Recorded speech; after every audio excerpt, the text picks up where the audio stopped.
নমস্কার বন্ধুরা, আমার এই চ্যানেলে আপনাদের সবাইকে সাদর আমন্ত্রণ।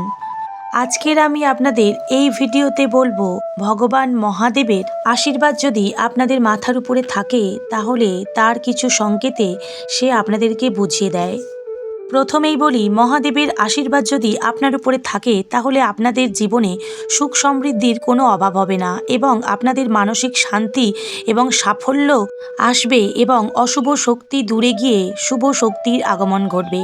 শারীরিক ও মানসিক শক্তি বৃদ্ধি পাবে এবং জীবনের যাবতীয় বাধা বিপত্তি কেটে যাবে।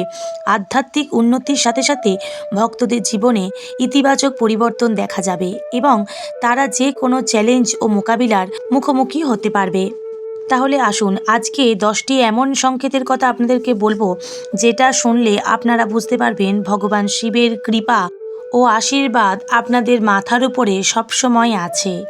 তাহলে 10টি সংকেত আপনাদেরকে এক এক করে বলি, চলুন। নাম্বার 1, চরম প্রতিকূল বা মানসিক চাপের মধ্যেও আপনার মন সবসময় শান্ত ও স্থির থাকবে। নাম্বার 2, বারবার স্বপ্নে আপনি মহাদেব, ত্রিশূল, ডমরু বা শিবলিঙ্গের ছবি দেখতে পারবেন। নাম্বার 3, বড় কোনো বিপদ থেকে কোনো কারণ ছাড়াই আশ্চর্যজনকভাবে বেঁচে যাবেন। নাম্বার 4, ওম নমঃ শিবায় মন্ত্র জপ বা ধ্যানের সময় গভীর প্রশান্তি ও শক্তি অনুভব করবেন। নাম্বার 5, আশেপাশের কোনো উৎস ছাড়াই বেলপাতা বা চন্দনের সুগন্ধ আপনারা পাবেন। নাম্বার 6, যখনই আপনি কোনো জায়গায় মন্দির বা শিবলিঙ্গ দেখতে পাবেন তার প্রতি একটা বিশেষ আকর্ষণ অনুভব করবেন। নাম্বার 7, নেতিবাচক অভ্যাস দূর হয়ে আধ্যাত্মিকতা ও ভক্তির পথে আপনার মন ধাবিত হবে। নাম্বার 8, শত্রুরা আপনার কোনো ক্ষতি করতে না পেরে নিজে থেকেই পিছিয়ে যাবে, যা আপনি নিজেই বুঝতে পারবেন। এটা ভগবান শিবের আপনার উপর এক কৃপার লক্ষণ। নাম্বার 9, আপনি যা কাজ করতে যাবেন সেই কাজে যাই বাধা আসুক না কেন সব বাধা থেকে আপনি মুক্তি পাবেন।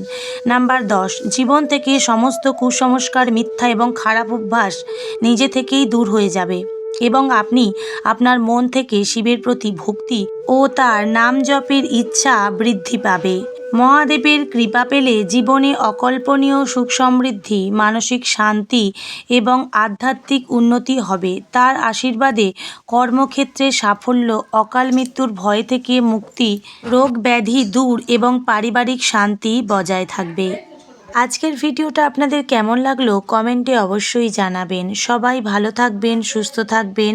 সবাই বলুন ওম নমঃ শিবায়।